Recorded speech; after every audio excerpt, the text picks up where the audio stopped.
Welcome, friend.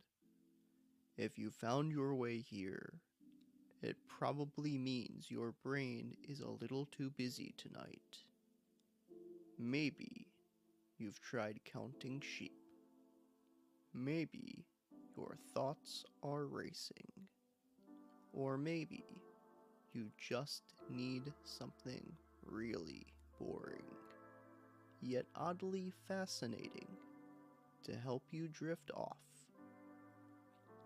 You're in the right place. Tonight's sleep story is not just about relaxing, it's about learning just enough science to lull your curious mind into stillness. We're going to explore yawning. Yes, yawning. That simple, stretchy reflex you do every day. You'll learn why your brain might be cooling itself down every time you yawn, in the most complicated way possible. Don't worry, we'll take it slow. The pace is gentle. The tone may or may not be soft. The science? Strangely soothing. And if you don't fall asleep, you might accidentally learn something. So settle in, let your thoughts slow down, and let's begin with a yawn.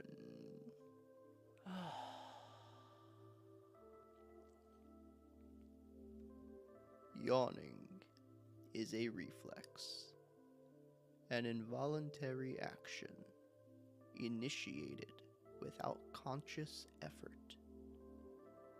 You don't plan a yawn, it simply happens. Usually, when we're tired or bored, or when someone else nearby starts yawning. You've probably noticed it. Contagious yawning, they call it. But the real question is, why do we yawn? For a long time, the dominant theory was the oxygen hypothesis, that we yawn to increase oxygen intake and expel carbon dioxide.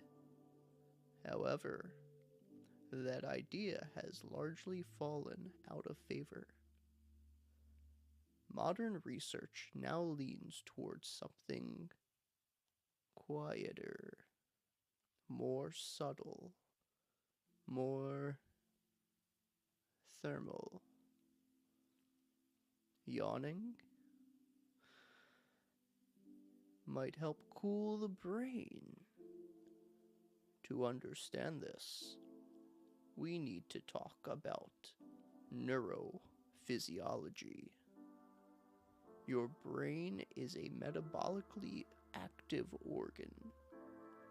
Though it makes up only about 2% of your body mass, it consumes around 20% of your body's energy at rest. That activity creates heat. A lot of it, especially in areas like the prefrontal cortex, which is heavily engaged in decision making and attention regulation.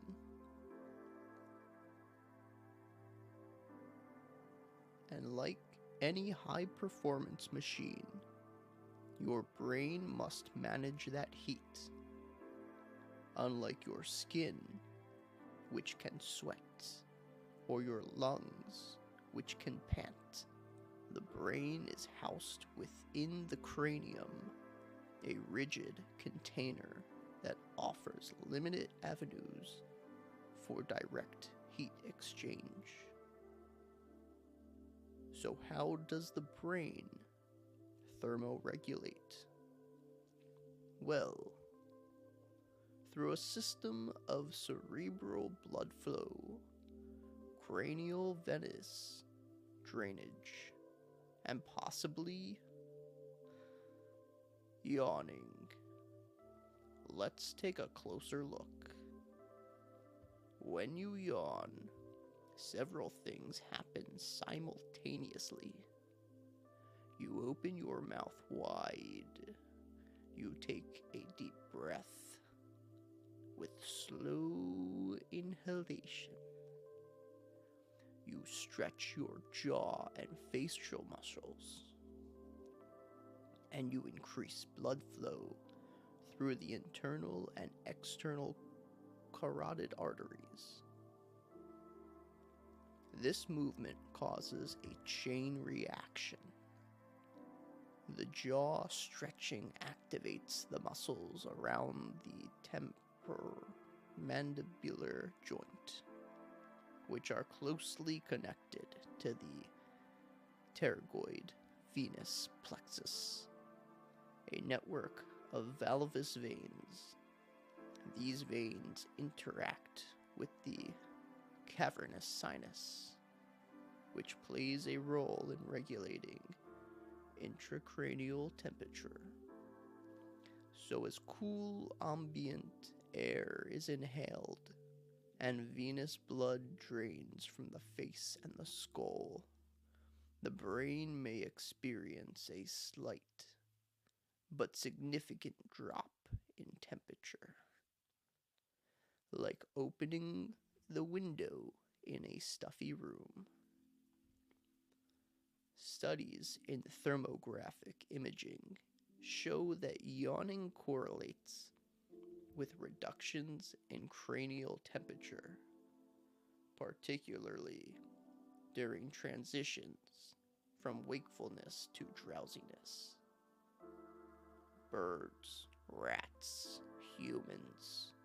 The effect is observed across species. In fact, the thermoregulatory theory of yawning, pioneered by neuroscientist Andrew Gallup, proposes that yawning serves as a homeostatic mechanism, helping maintain optimal neural temperature for efficient synaptic transmission.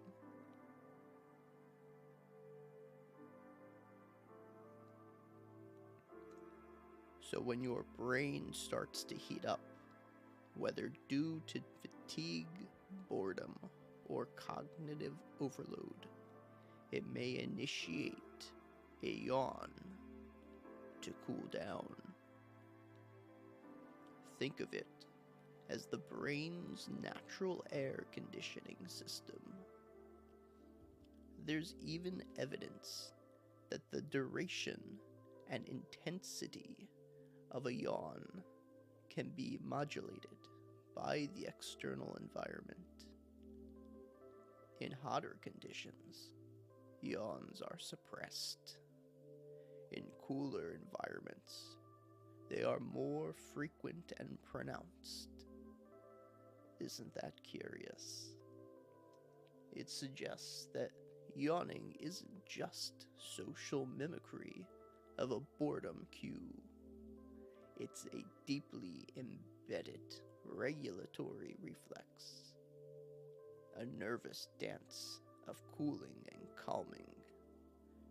Let's slow it down further. As you yawn, the act of stretching your jaw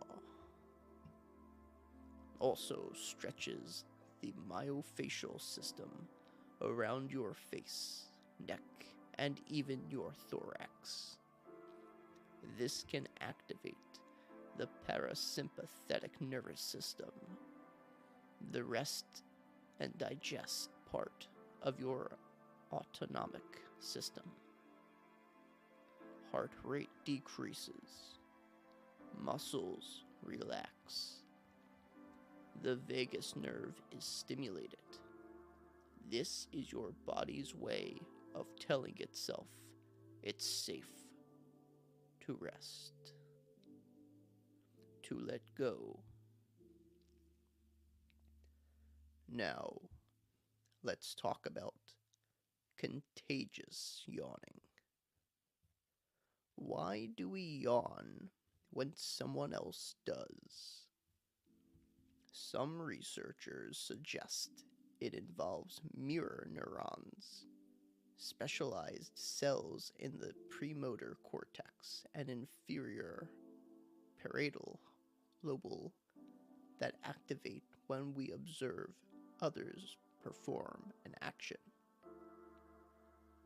Mirror neurons are associated with empathy, social bonding, and synchronized behavior. In social animals, yawning together may reinforce group cohesion, help regulate collective vigilance and transitions between rest and activity. So the next time someone yawns across the room, your brain may be syncing with theirs. An ancient signal passed quietly between nervous systems. We also yawn during transitions, from wake to sleep, from sleep to wake, from tension to rest. Yawning punctuates thresholds.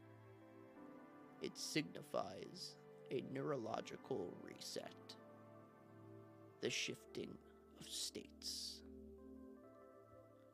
In sleep research, yawning often marks the moment between beta waves, which are associated with active thinking, and alpha waves, linked to quiet wakefulness. Eventually, if you relax deep enough, you'll slip into theta and then delta waves, the rhythm of deep, slow wave sleep. Your brain is cooling, slowing, sinking with sleep. Let your body go with it. And if you feel a yawning coming, let it come. Let your jaw loosen. Let your breath deepen. Let the cooling begin. Even in the womb, babies are seen yawning on ultrasound. At just 11 weeks gestation, the reflex emerges. It is ancient, woven into our evolutionary fabric, perhaps 200 million years old. Birds do it. Frogs do it. Even crocodiles do it. It's not laziness. It's biology. So if you're yawning now, that is okay. You're just regulating, cooling, balancing, and drifting. Drifting like mist across a sleeping forest, like breath across your lips, like neurons easing into stillness.